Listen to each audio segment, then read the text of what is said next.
Hello hello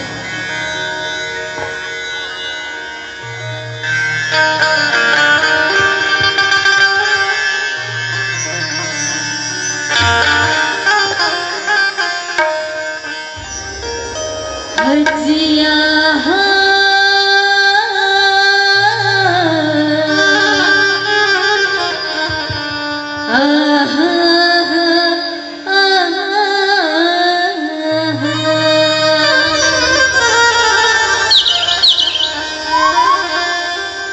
हज सदा भवानी दाहिनी। हाँ भैया मंगलू। अब सन्मुख गौरी गणेश जी बढ़े ना भैया बढ़े।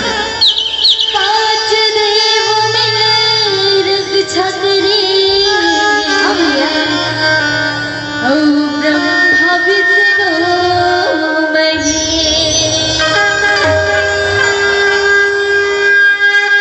अज ब्रह्मा विष्णु महेश शारदा। सही बात है भैया सही बात है। पहले तुझे बनाऊं मैं। हाँ भैया। वीर बजरंग को साथ मिलेगी। बढ़ा ले भैया बढ़ा ले। रात छठी सो गाऊं मैं।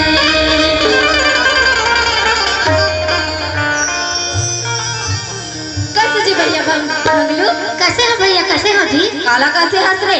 या साइकिल के छर्रा कटोरी फेंका के तेलत कैसे हो जी? अरे तोला कैसे वैसे बंडी कहा तुम भाई? तो कैसे कहा था भैया? अंदर जवान के होगे जी। हाँ। दोनों जनाए हैं। हाँ। अमित चचुनाथ हो जी। तो कहोगे जी? ते यति ते तिल बोग बाय देखा था। तो कहोगे कथो भैया? अब कहोगे कि थलोक का था जी। अंदर जवान के होगे। हाँ। दोनों जनाए हैं। हाँ। अमित चगोठियात हो जी। ते चुपचाप हाथ तई तई ते दमन काय सोचत होई रे? का सोचत होई जी?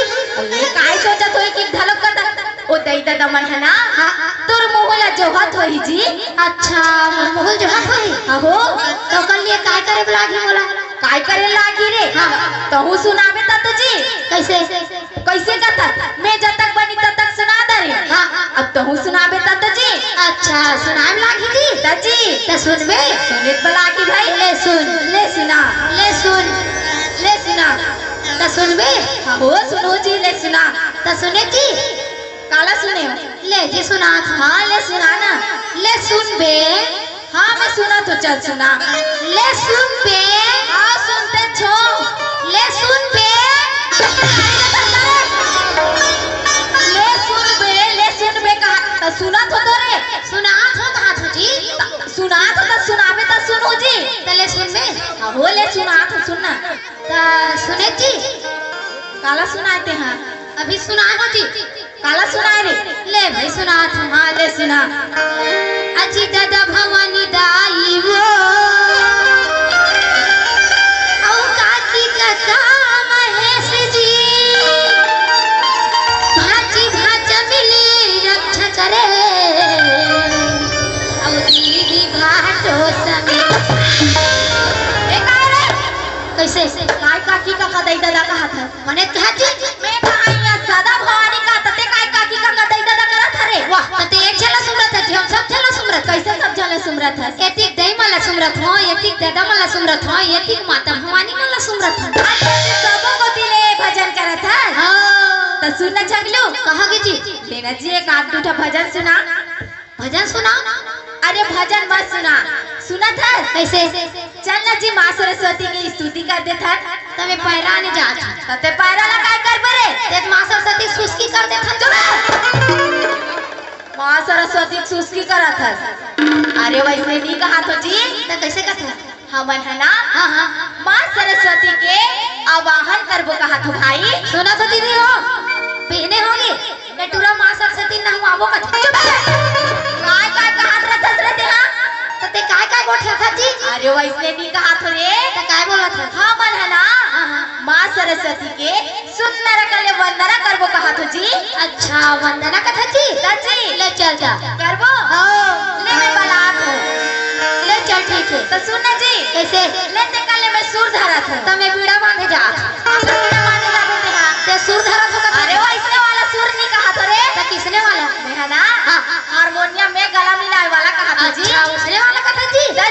चलता ले चल।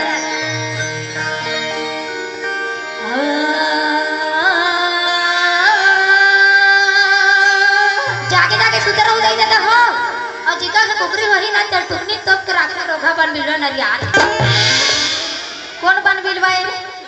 यहाँ मैं बन बिलवा कर दिखत तोला। मैं बन बिलो नरियार चाहत नहीं कैसे कैसे सुनात रहत रे ते? हां चल भाई सुनाबे तो बने चेत लगा के सुनात रह। ले एक बार सुना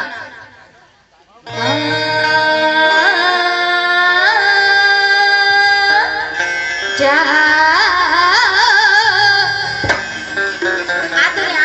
काहे नहीं मैं आ कहत हो। तो कैसे होते जाटा पर कहत रे तो आका बताई तो जाका बताई तो सुनत है बड़े भैया कैसे? मैं मिलावट वाला कहा छी काय मिलावट वाला रे? जैसे दूध में पानी मिलावट है मिलावट है, चावल में गोटी मिलावट है मिलावट है। मैं वैसे टाइप के मिलावट वाला कहा भैया कैसे कहता रे? मुझे समझ में नहीं आया। ते कहा था आ की क्यों मैं कहा था जाकी के दोनों शब्द मिलके काय बनी भैया मंगलू का बनी जी? आजा अरे तू वैसे वाला आदमी है। हां मैं नहीं समझत रे भाई। ले सुनात रहा। अज दोनों हाथ जोड़ के वाह भैया वाह सरस्वती ला बलाबो और ध्यान लगा के सुन हो दाई दादा हो हमन ठाड़े ददरिया ते यहाँ ठार दे रे गाया है रे। औ हाउ की धलका समाज में दिमाग खराब रे। कैसे मार खाओ जी नहीं तो तेरा ठार दे रे गाया है। हमन ठड़ो कहा था कि ठाड़ ददरिया गाय नहीं आता अरे वैसे नहीं कहा रे। तो कैसे नहीं समझत रे ते? हां कैसे मैं काय हो तोर बता तो ते नहीं जाना जी काय हो मैं बताना। ये दादा सुना तो दीदी हो ये हाँ रावण के डौकी मन तोदरी है चुप कैसे कैसे हाथ रसा रे ते? हां ये तो कौन हारो का था अरे कौन हारो का हाथ मतलब उसने कभी का बोला? कैसे कैसे? नहीं नहीं ये रावण के डौकी मन तोदरी न हो ये कंस के डौकी पोतना है काय काय का हाथ रसा रे ते? हां अरे मैं तोर बड़े भाई हो रे। तो कैसे होगी तब तोर बड़े भाई के बात नहीं माना। तो बात तो मानत हो जी बात तो मानत जी करत। यहाँ ठार दे रे गाया है, ठार दे रे गाया है करत है। हम ठड़ा हो गा जनता हम ठाड़ ददरिया गाया है अरे वैसे नहीं कहा रे। तो कैसे कहते भैया हमन यहाँ काय करे लायकन बता। हाँ बता बताना हमन है ना हाँ हाँ एक गंगा में डुबकी लगाया है जी। नहीं मन गंगा ताजी ये साता का हो गए? तबे तो बड़े पड़े दिखा जी का बड़े बड़े एकदम बड़े पड़े ले तो देखा ले देखा रे देख तो ले पूरा कैसे करते का तो का बड़े बड़े दिखत ले देख तो पूरा कैसे झचकार थे रे? का बड़े बड़े दिखत ले बता तो। या ते नहीं जाना जी अरे नहीं जाना तब पूछा तो रे। या मुद्री की रही जी अरे मैं वैसे गंगा जी कहा तो रे। तो कैसने वाला कहते भैया ए है ना हाँ संत समाज रूपी गंगा है भाई। अच्छा बड़ किस्मत वाला मला मिलके जी। तो वाला बड़ा किस्मत में मिल था जंगलू। हाँ हाँ ए में नहा लेना जिंदगी है सवर जथे जी। चल तो भाई नहाबो नहाबो हाँ कैसे नहाबो? डुबक वक्त सुन ना जंगलू कहोगे जी ले ना भाई एक आठ खाचा से भजन सुना रे। तो मैं कहूँ तेरे जानना रे अरे जानू ते जरूर बता पहले सुना तो सही। तो सुन ले सुनाना जी। मैं कहूँ तेला जानबे तो मैं ना जानबो मैं कहूँ तेला जानबे तो मैं ना जानबो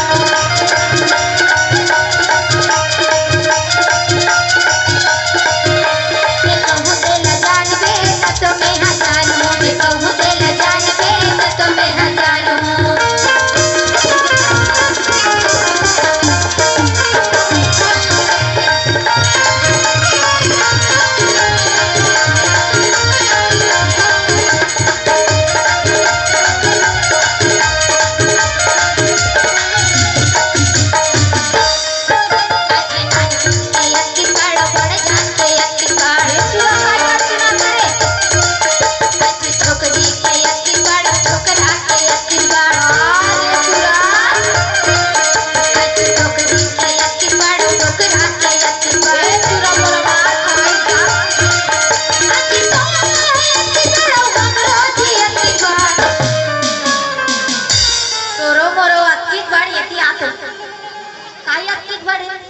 कैसे काय अटकित बड़े त का अटका जो आंटी हो गए हां बने बने शब्द निकालते थे कर उल्टा चुल्टा शब्द निकालते थे हां त का हो गया कहा ते अटकित वाला नहीं बता बिना आज से तोर को नहीं बने मैं तो नहीं रखो चल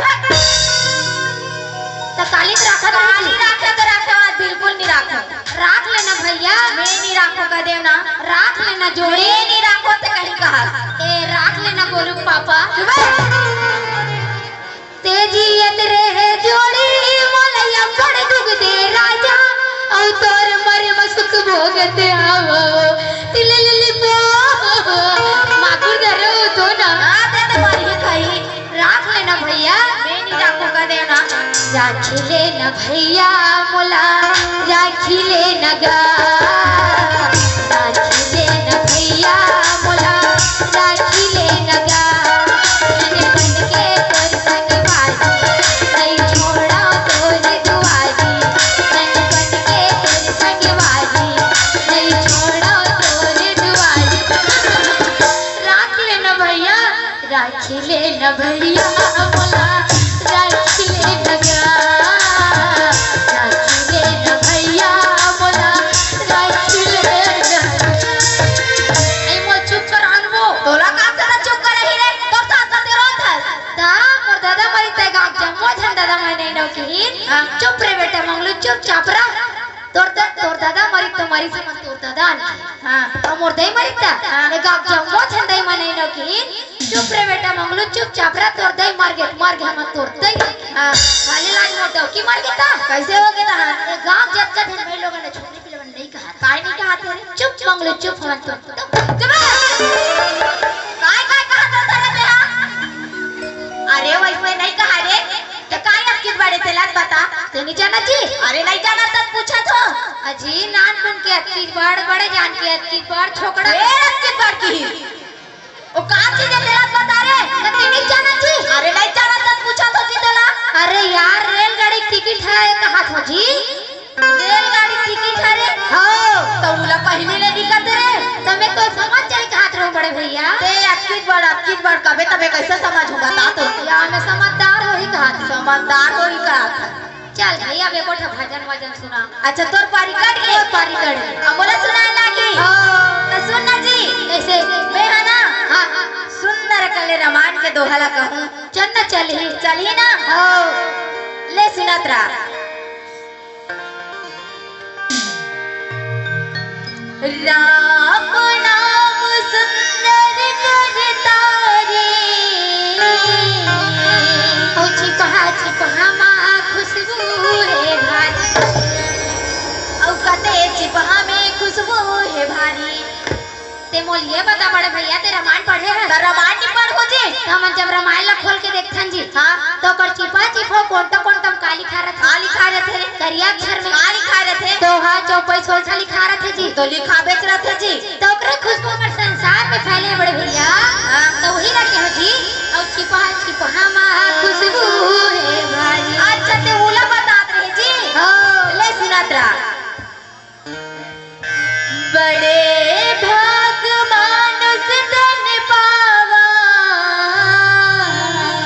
औ भौजी ला घर के ले गे बाबा कार टुरा तोला का हो गया रे का हो गई जी कर कते भाजी वहां धर के लेके बता तो तब तोरे टोकी भौजी को जी रात होते मोर डोकी ले कभी तक काका ला कबे रे आजकल है मोर भैया बैठे एग्रोमन के डोकी मोर भौजी है कहां अरे बोला जाना तो जी तो कैसे तो तर कते भाजी ला बाबा लेके कहा था तो सुना सच भैया हाँ जब राम भगवान 14 बरस वनवास जाते जी हाँ तब सीता मैया कुटिया में के घर थे हाँ उस समय रावण हा बावर उद्धार किया थे और सीता मैया हरण करके लेके थे तो काय का थे काय के थे भैया और भौजी ले घर के ले गे बाबा अच्छा वो का थाला सुना रहे हो तो सुनना छागलू कैसे मैं तो सुने हो जी ते बहुत अच्छा पढ़वानी का था का अरे यार मैं एक नंबर जानता एक नंबर रात रे बोला था का दिन हो गए सुनाए नहीं आत रे टीचर भाई कौन सी कोई जानता कौन सी कोई बोला मैं सीखो ते सीखो ना हो तलीना जी का आटा पढ़वानी हो जाए तो सुनबे सुनो ना राम राम राम मोर राम भैया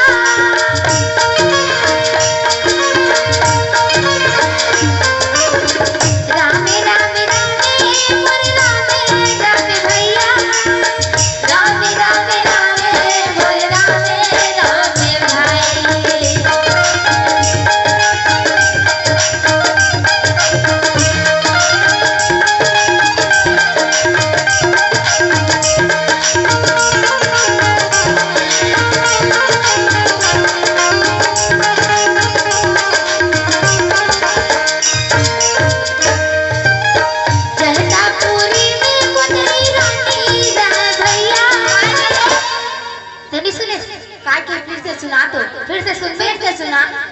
जैतापुरी में कुतरी रानी रह भैया। ये काय है रे? कोतरी रानी जी कौन है कोतरी रानी कथे? तो काय कथे? अरे वाला कोतरी रानी कथे रे? हाँ उसने रानी रह भैया।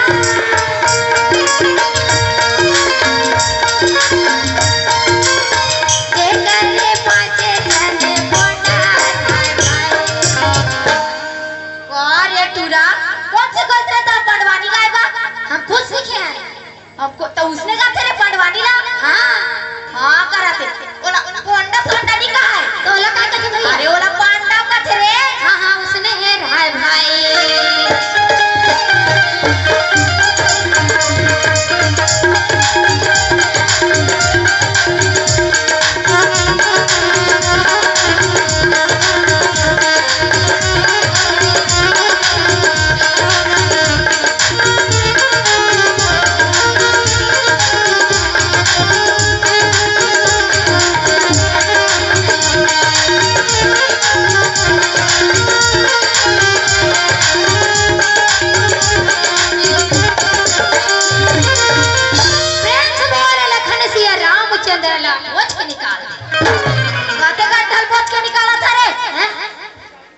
निकाला था ते गलत समझा था बड़े भैया।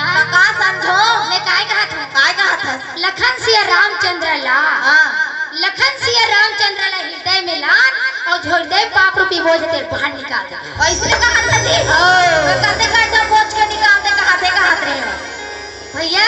हाँ अब कतक तोरो मोरो करबो ते कर ले लेना सुनान है को लेना कट का तोरो मोरो करबो सगरा सुनाता लेना शुरू करो ना। लेना ते करना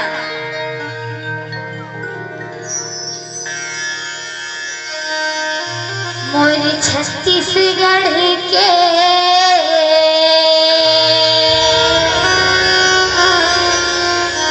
भैया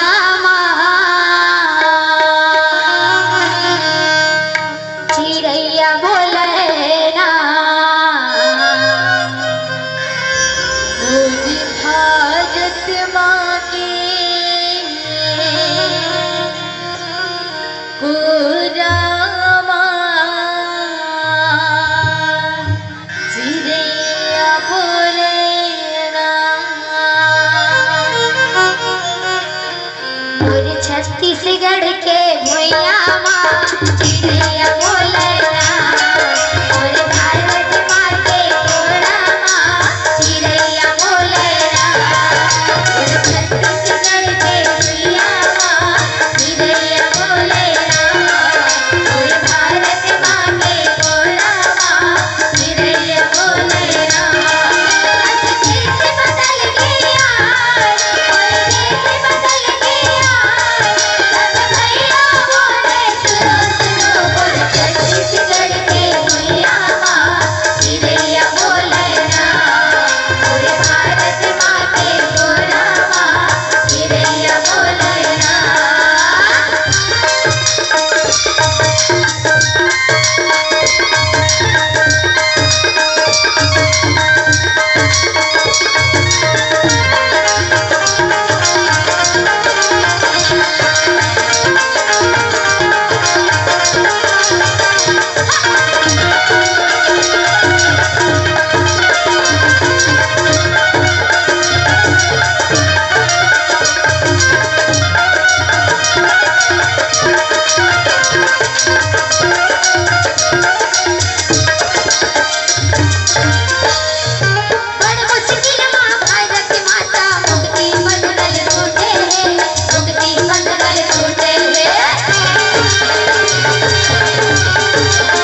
छत्तीसगढ़ के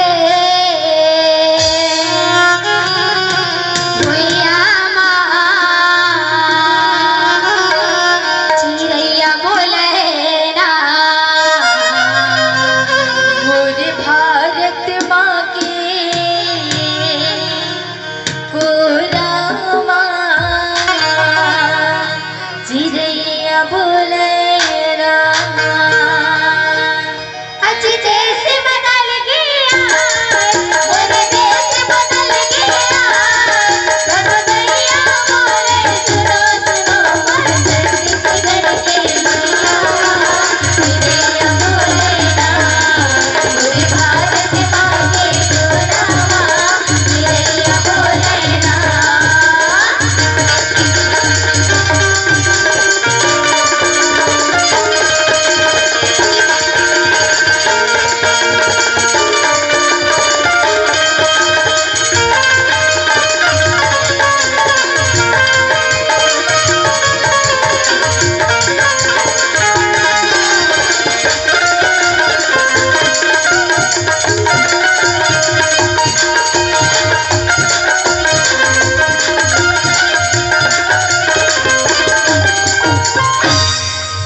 झंझलू कहाँ गई थी? ले ना रे अब तोर भौजी वाला जल्दी आओ भौजी।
सुरेश का रे काला कते को दिल भैया इतना सुंदर गाता थे जी। मैंने सुनो भैया। कैसे नहीं सुने रे लेने पर सुना